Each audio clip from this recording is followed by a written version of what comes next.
আসসালামু আলাইকুম ওয়া রাহমাতুল্লাহ।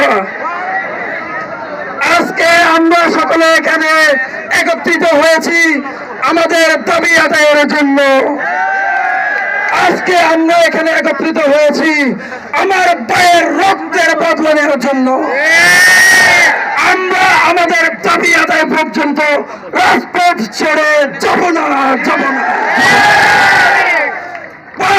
থেকে আজ পর্যন্ত ছাত্র সমাজ যে সকল দাবি নিয়ে মাঠে নেমেছে প্রত্যেকটা দাবি ছাত্র সমাজ আদায় করে ছেড়েছে।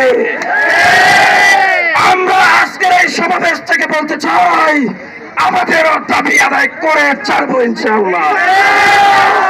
আমরা আজকের এই সমাবেশ থেকে বলতে চাই দাবিতে হামলার এবং হামলাকারীদের সাথে জড়িত সকলেরকে বিচারের আওতায় নিয়ে আসতে হবে এবং দৃষ্টান্তমূলক শাস্তি দিতে হবে। ছাত্রদের যৌক্তিক দাবি মেনে নিতে হবে।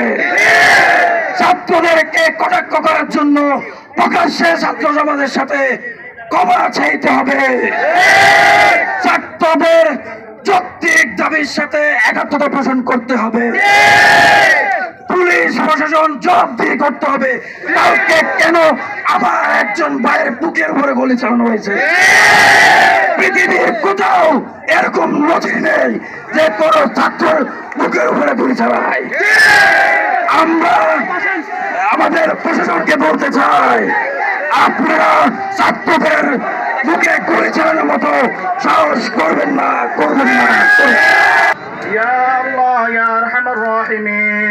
আল্লাহ আপনি সর্বশ্রেষ্ঠ বিচারক। আল্লাহ আপনি আহকামুল হাকিমিন। আল্লাহ আমরা কিছু মজলুম জনতা মজলুম শিক্ষার্থী আপনার দরবারে দুইখানা হাত তুলেছি। আল্লাহ আল্লাহ মেহেরবানি করে আমাদের আন্দোলনকে আপনি কবুল করিয়ে নেন। আল্লাহ এ আল্লাহ জালিমদেরকে আপনি হেদায়েত দিয়ে দেন। আল্লাহ এ আল্লাহ জালিমের কপালে যদি হেদায়েত না থাকে আপনি ধ্বংস করে দেন। আল্লাহ এ আল্লাহ ধ্বংস করে দেন। আল্লাহ আল্লাহ আপনি আহকামুল হাকিমিন, আপনার ন্যায় বিচারের দিকে আমরা তাকাই আছি। আল্লাহ আল্লাহ মেহেরবানি করে আমাদেরকে ন্যায় বিচার দিয়ে দেন। আল্লাহ আল্লাহ বৈষম্য বিরোধী আন্দোলনে আমার যেসব ভাইরা শহীদ হয়েছে আল্লাহ তাদের শাহাদাতকে আপনি কবুল করে নেন। আল্লাহ